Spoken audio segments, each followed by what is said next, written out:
Welcome to Tungsten Tales, ladies and gentlemen. We're at Unicorn here in Nottingham, and we've been joined by the world champion, Gary Anderson.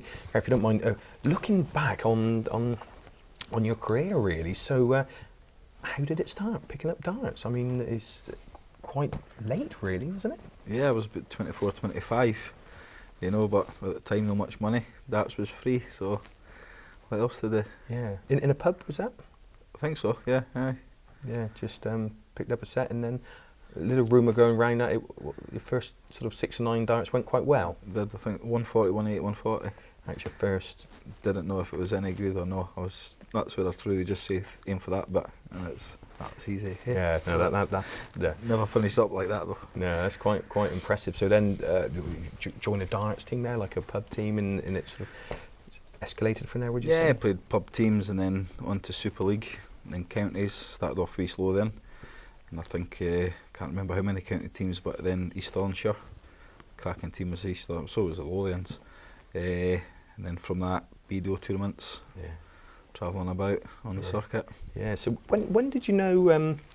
Obviously, for the first, the 460 points, the first 9 darts, you obviously knew something there. But when did you know that actually this is serious? I could be some player. I don't know. It was what other people were saying. You know, still to this day, I treat it as a hobby and just. Well, now I enjoy it. You know, so playing, and it's still. I'll probably not class myself as a world champion. You know, I've always said I'm a pub player. Some days I'm no bad pub player. Well, I got a couple of pubs you could join in the team actually. Yeah, I think you get a game guy. I think you probably would. So in 2000 you joined the BDO, and then in around about 2007, 2008, major trophies: the World Darts Trophy, International Darts League, and the Zuidendam Masters a couple of times. So obviously there's some form at that time. Yeah, I mean, I've won quite a few, even in the BDO days. I've probably won just about every tournament there is, you know, except the Masters and the Lakeside. The two that people the two big ones. I mean, that Lakeside, I died that many times on that stage. You know, it was just a stage that I could not play on. Yeah. You know, I won the Gold Cup on that stage, but could never do well at the Worlds. No. So let's say 4 trophies there. Zuidendam. Is that where you moved to Somerset? It does sound like that should be held in. Zuidendam. Zuidendam. Yes. Zuidendam was the Dutch one that started up. Yeah. I think I'd done that twice. Yeah, 2007, 2008. Yeah. And at National Darts League was Mark Webster. Yeah. Crack Mark was just. I've looked back at photos then, and I looked about 20 years younger, and so did he. He looked like a wee school kid, you know. Yeah. And then World Darts Trophy. That's when I've got logged in, because that was against Phil. 7-3 in sets. Yeah. That was a good. Looking at the averages, over 100 both of you. That's impressive performance. Yeah. It was then, because that was when Phil was absolutely devastating everybody, you know. Yeah. So that was my first time in meeting Phil, and first time on a big stage with him. Great stuff. Okay, and then we move on. You joined the PDC in 2009, and then 2010, your UK Open runner-up against Phil. 2011, of course, start of the year, a narrow defeat against Adrian in the World Final, 7-5. Runners-up in the Grand Slam, and then you won the Premier League. So it's like 3 or 4 years after that form from the BDO, you're now starting to really do what you're capable of in the PDC. Yeah, it was going good, but I kept running into that bloke Taylor. Yeah, you know. I mean, the Grand Slam was one of it was my biggest tournament I've ever played in. You know, I was still with the BDO when I came across, so I was chucked into the ocean there. You know, and I think was it the first year? I think Phil beat me in the semis, or the second. It was one of the two, and it was close.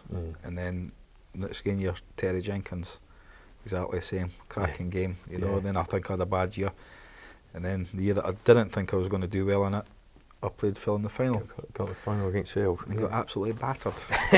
Yeah, I wasn't going to mention the 16-4. Oh, it was a whooping. And then, let's say, at the form again, for various different reasons, perhaps gone away. I mean, you're always a threat, and you obviously your game, in those times you could hold up against anyone, but sort of perhaps lack of major tournament wins that somebody of your ability perhaps should be landing. And then 2014, it's gone crazy again. Looking here, UK Open win, 5 Pro Tour wins, a European Tour, the German Darts Championship, the Players Championship, and obviously the World Championship. Now, what happened? I just I think I said to Rachel, I says, that's it, I'm just going back to my old way. You know, if you get beat, you get beat. Because I was starting to, is it my darts, is it where I'm standing, am I throwing? Yeah. Had a bad couple of years with family, you know, so wasn't enjoying it, really wasn't enjoying it, you know, so it's, I don't know how to explain it, it's like your day job. You turn up to work, you don't want to do it, you don't want to be there. That's what it was kind of like, you know. Lucky enough to get into the Premier League, you know, which I was lucky to get in, and ended up losing to Michael by one leg in the semis. In the semi, yeah. So that's right. I mean, you say maybe just crept in, but it's paid off. And yeah, lost there. And of course, then the match play, a great performance against Phil in the semi again. Didn't quite get over the line there. Grand Prix semi, and then down to Butlins for the. I mean, all of a sudden you know, the form is as good as it's ever been. And going into Butlins, I remember seeing you when we walked in, and you said you hadn't been feeling 100% that you won't win it, and you won it. You beat four world champions en route, you know, Bunton and Kiss, and obviously Phil and Adrian as well as Vincent. So you didn't have that wasn't an easy run. No, it wasn't. I mean, I put a really good year on the floor, and to me, the floor tournament's always hardest because you've got 128 players now that any one of them can win it. Yeah. You know, and it's or have a great game against you, and then they don't play too good. That's the kind of way it goes. Gets the finish number one in the rankings for that. Yeah. Sees a draw coming out. I went, why did I bother? You know, I just looked at the draw and went, you're kidding me. You know, so it was there. So I turned up expecting it's going to be hard, whatever happens. Yeah. And it went well. It went really easy. Yeah, it did. I mean, on that final day on the Sunday, I mean, beating Phil, Vincent, who'd been playing well, and he showed it again in the World Championship, and Adrian in the final. I mean, that's it, isn't it? I mean, that says everything. It was, like I say, I saw the draw and I went, you just look at it and you go, oh, what a draw, you know, how's this happened? But yeah, I mean, I looked at every game, but I went on stage, like I say, I was kind of choked with the cold, and darts went well. Yeah. You know, I've not got any complaint the way they went at all. They went straight as a die. Brilliant. Of course, the review of the World Championship is available on the Unicorn YouTube channel there, ladies and gentlemen. So we'll quickly look ahead to what's coming up. The Premier League is on its way, but first we've got the Masters, of course, in Milton Keynes, and Andy Hamilton in the first round. And notice it says that you're now second favourite. I don't think you've ever been second favourite in the PDC for an event, so even the bookies are listening now. They're taking notice. So must have lost a few quid in the last one, did they? Hopefully. Hopefully. Yeah, well, I don't know. I know I need to see a dartboard very shortly. Yeah. You know, I'm doing all this running about and interviews and that. It's keeping me off the dartboard. Yeah. So the next one coming up might be a hit or a miss. Yeah, and of course then the Premier League starts on the 5th of February, and you're playing a gentleman here in Leeds, I think, called Phil Taylor. Obviously a rerun of the World Final. Obviously that's how Barry wants it to be, which would be great for the fans. So going into a major tournament being the world champion, will that change the way you look at it at all?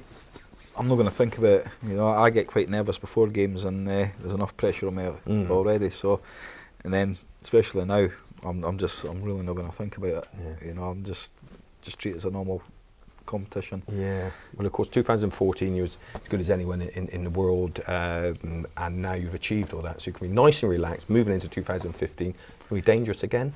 Yeah. I'm looking forward to it. You know, a bit more added pressure. I don't know if I can handle it. You know, I really don't want to think about it. But like I say, I've thought about it, and my motto is, if it doesn't happen, I've managed to get my hands on that trophy. You know, so I'm not going to go up there with thinking about I need to win this game because I've just won the Worlds. You know, I'll play the game as it comes. Yeah, and I don't think the pressure's going to matter to you because it's 6-0 against Phil in the final. You handled it very well. You didn't lose a leg, so well done.